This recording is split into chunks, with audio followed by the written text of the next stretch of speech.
ഇവിടുന്ന് ഒരു യാത്ര ഇഷ്ടപ്പെടുന്ന ആൾ അല്ലെങ്കിൽ യാത്ര ചെയ്യണ ഒരാൾ എന്നുള്ള അർത്ഥത്തിൽ ഞാൻ നോട്ട് ചെയ്ത 2-3 കാര്യങ്ങളെന്ന് പറയുന്നത്, ഇവിടെ വരുന്ന സമയത്ത് ഒരു കാര്യം എന്ന് പറയുന്നത് ഇവിടുത്തെ ഫുഡിൻ്റെ ഓപ്ഷൻസ് ഇവിടെ ഭയങ്കര കോസ്റ്റ്ലിയാണ്, എക്സ്പെൻസീവാണ്. പ്രത്യേകിച്ച് ഋഷികേശ് ഭാഗത്ത് ഞങ്ങൾ നോട്ട് ചെയ്തത് ഒരു സാധാരണക്കാർക്ക് ഇക്കണോമിക്കലായിട്ടുള്ള ഓപ്ഷൻസ് എന്ന് പറയുന്നത് കുറവാണ് ഈ പ്രദേശത്ത്. പിന്നെ ഇങ്ങനെ ആശ്രമങ്ങളിലൊക്കെയുള്ള അന്നദാനം, അതേപോലെ അന്നദാനം എന്ന് പറഞ്ഞാൽ ഫ്രീ ആയിട്ടല്ല, നമ്മൾ കൂപ്പൺ എടുത്തു കഴിഞ്ഞാലും അഫോർഡബിൾ ആയിട്ടുള്ള റേറ്റ്സിൽ സാത്വിക ആഹാരം നമുക്ക് എൻജോയ് ചെയ്യാൻ പറ്റും. അപ്പോൾ അത് നല്ലൊരു ഓപ്ഷനാണ്. അല്ലാതെ റെസ്റ്റോറൻറ്റ്സിലൊക്കെ പോണ സമയത്ത് നമ്മൾ പൊതുവേ റെസ്റ്റോറൻറ്റിലൊന്നും പോണ പോലെയല്ല, ടൂറിസ്റ്റ് കേന്ദ്രങ്ങളിൽ തന്നെ റെസ്റ്റോറൻറ്റ്സിൽ പോണ ഒരു റേറ്റ്സ് അല്ല ഇവിടെ വരുമ്പോൾ, ഭയങ്കര കോസ്റ്റ്ലി ആയിട്ടാണ് വരുന്നത്. അതാണ് ഒരു കാര്യം ഞാൻ നോട്ട് ചെയ്തത്.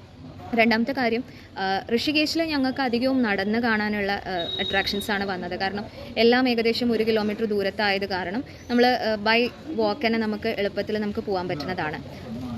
നേരെ മറിച്ച് ഹരിദ്വാരത്തെ സിറ്റുവേഷൻ എന്തായിരുന്നു എന്ന് വെച്ചാൽ, ഞങ്ങൾ ഹോട്ടൽ ഉണ്ടായിരുന്നത്, നല്ല ഹോട്ടൽ, ഞങ്ങൾ റിവ്യൂ ഒക്കെ നോക്കി എടുത്തിട്ടുണ്ടായിരുന്ന ഹോട്ടൽ ഹരിദ്വാറിൽ നിന്ന് മെയിൻ സെൻട്രലിൽ നിന്ന് ഏകദേശം 4 കിലോമീറ്റർ ദൂരത്തായിരുന്നു.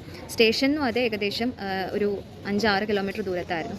വേറെ ഹരിദ്വാർ സെൻട്രൽ അങ്ങനെ നല്ല ഹോട്ടൽസൊന്നും റിവ്യൂസിലൊന്നും ഞാൻ ഓൺലൈനിൽ കണ്ടിട്ടുണ്ടായിരുന്നില്ല.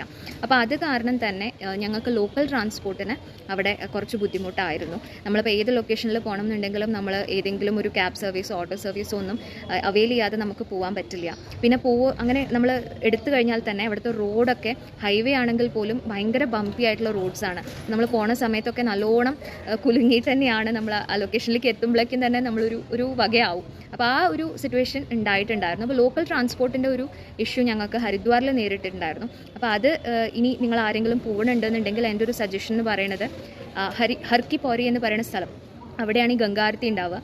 അതിൻ്റെ അടുത്തായിട്ട് നല്ല ഏതെങ്കിലും ഹോട്ടൽസ് ഉണ്ടോ റിവ്യൂസൊക്കെ നോക്കിയിട്ട് അവിടെ ഹോട്ടൽ അക്കോമഡേഷൻ ഉള്ളത് നോക്കുക. കാരണം അല്ലാന്നുണ്ടെന്നുണ്ടെങ്കിൽ ഈ ഒരു ഇഷ്യൂ, അതായത് ലോക്കൽ ട്രാൻസ്പോർട്ടിൻ്റെ ഇഷ്യൂ നിങ്ങൾക്കും വരാനുള്ള സാധ്യത ഉണ്ട്. അപ്പോൾ ഗംഗാ ആരത്തിയുടെ സ്ഥലം, അതായത് ഹർക്കി പോരി എന്ന് പറയുന്ന സ്ഥലത്തിൻ്റെ അടുത്തായിട്ടുള്ള അക്കോമഡേഷൻ നോക്കുക. അങ്ങനെ ആകുമ്പോൾ നിങ്ങൾക്ക് ഇത്ര തന്നെ ബുദ്ധിമുട്ട് വരില്ല യാത്ര ചെയ്യാൻ വേണ്ടിയിട്ട്. കാരണം ഹരിദ്വാറിൽ ലൊക്കേഷൻസ് കുറവാണ്, ഉള്ള ലൊക്കേഷൻസ് തന്നെ പല സ്ഥലത്തായിട്ടാണ് കിടക്കുന്നത്. അപ്പോൾ അത് കാരണം തന്നെ നമ്മൾ അങ്ങോട്ടും ഇങ്ങോട്ടും നാവിഗേറ്റ് ചെയ്യണം എന്നുണ്ടെന്നുണ്ടെങ്കിൽ നമുക്ക് ഒരു ക്യാബ് സർവീസിൻ്റെ സഹായം കൂടാതെ സാധിക്കില്ല. അതും ഭയങ്കര എക്സ്പെൻസീവ് ആയിട്ടാണ്. അപ്പോൾ അവർക്ക് അറിയണതാണ് ഒരു ടൂറിസ്റ്റ് വരുന്ന സമയത്ത് ഇങ്ങനെ അവർക്കൊരു ഇഷ്യൂ ഉണ്ടാവും എന്നുള്ളത് അറിഞ്ഞും കൊണ്ട് അതിൻ്റെ അഡ്വാൻറ്റേജ് എടുത്തുകൊണ്ട് തന്നെയാണ് അവർ ഫെയറും പറയുന്നത്. അപ്പോൾ ആ സമയത്ത് നമുക്ക് ഓപ്ഷനില്ല, നമ്മൾ ഇത്രയും ബുദ്ധിമുട്ടി അവിടെ വന്നത് കാരണം നമ്മൾ മാക്സിമം എക്സ്പ്ലോർ ചെയ്യാനാണ് നോക്കുന്നത്. അപ്പോൾ അവർ പറയുന്ന റേറ്റിൽ നമ്മൾ എന്തായാലും പോകും. അപ്പോൾ അത് കാരണം അക്കോമഡേഷൻ നിങ്ങൾ സെലക്ട് ചെയ്യുന്ന സമയത്ത് ഹർക്കി പോരി എന്ന് പറയുന്ന ഏരിയയുടെ അടുത്തുള്ള ലൊക്കേഷൻസ് നോക്കിയിട്ട് സെലക്ട് ചെയ്യുക. അപ്പോൾ ഒന്നും കൂടി ഹരിദ്വാർ എക്സ്പ്ലോർ ചെയ്യാൻ എളുപ്പമാണ്. കാരണം ഹരിദ്വാറിലെ മെയിൻ അട്രാക്ഷൻ എന്ന് പറയുന്നത് ഗംഗാ ആരത്തിയാണ്. അപ്പോൾ ഹർക്കി പോരിയിലാണ് ഈ ഗംഗാ ആരത്തി ഉണ്ടാവുന്നത്. അപ്പോൾ അതിൻ്റെ അടുത്തുള്ള അക്കോമഡേഷൻ എടുക്കുകയാണെന്നുണ്ടെങ്കിൽ ആ ഒരു ബുദ്ധിമുട്ട് ഒഴിവാക്കി കിട്ടാൻ പറ്റും.